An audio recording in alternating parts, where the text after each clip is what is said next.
ఈరోజు film star Allu Arjun గారిని arrest చేయడము ఒకటి ప్రతి ఒక్కరు కూడా అర్థం చేసుకోవాల్సిన అంశం ఏంటంటే ఇది ఒక యాక్సిడెంట్ జరిగింది. యాక్సిడెంట్ జరిగినప్పుడు ఎవరు పర్పస్ఫుల్గా చేసిన అంశం కాదు.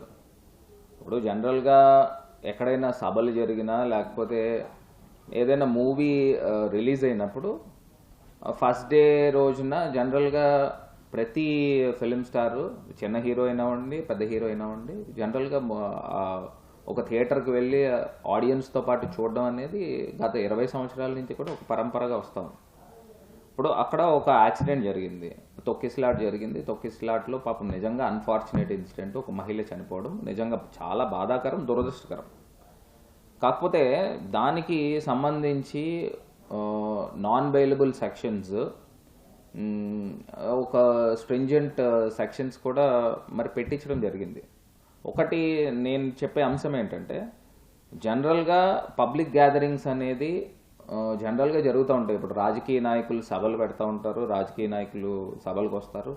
జనరల్గా ఒక అన్ఫార్చునేట్ ఇన్సిడెంట్ జరిగితే ఏ రాజకీయ నాయకుడిని అరెస్ట్ చేశారండి? ఇప్పుడు ఇదే నేను రాజమండ్రి పుష్కరాల గురించి చెప్తాను. రాజమండ్రి పుష్కరాల్లో చంద్రబాబు నాయుడు గారు అప్పుడు ముఖ్యమంత్రిగా ఉంటూ కుటుంబ సమేతంగా ఆయన పుణ్యస్నానము ఆచరించారు. తెల్లవారుజామున ముందు రోజు రాత్రి దగ్గర నుంచి ఆయన ముహూర్తం పొద్దున్న 7ంటికి 8ంటికి వచ్చింది, 6ంటికి వచ్చిందో ఆ టైం దాకా కొన్ని లక్షల మంది ప్రజల్ని పుష్కర్ ఘాట్ దగ్గర జమ చేశారు.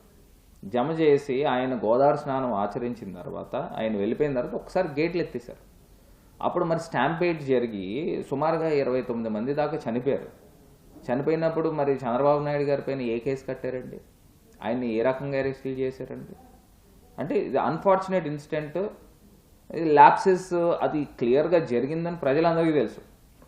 యాజ్ అ రాజమండ్రి వాస్తవ్యుడిగా మాకందరికీ కూడా తెలుసు. ఆయన కేవలము ఒక మీడియా హైప్తో, ఆ పబ్లిసిటీ హైప్తో జనాలందరూ, ప్రజలందరూ కూడా అక్కడికి వచ్చి పుష్కర్ ఘాట్లోనే స్నానం చేయాలి అని ఒక సెంటిమెంట్ ఉంది. మరి ఆయన స్నానం చేసే టైంకి ఆయన వెళ్ళిపోయిన తర్వాత ఈ స్టాంపేడ్ జరిగింది. మరి 29 మంది చనిపోతే మరి చంద్రబాబు నాయుడు గారిని 29 సార్లు అరెస్ట్ చేయాలా అని అడుగుతున్నా. అంటే ఇది నిజంగా ఒకటి యాక్సిడెంట్ జరగడం అనేది బాధాకరం. మరి ఆయన అల్లు అర్జున్ గారిని అరెస్ట్ చేశారు, అరెస్ట్ చేసి నాన్ బెయిలబుల్ సెక్షన్స్ పెట్టారు. నిజంగా ఒకటి కూడా ప్రజలందరూ కూడా ఆలోచన చేయాలి, ఇదేం పర్పస్ఫుల్గా చేసిన అంశం కాదు కదండి.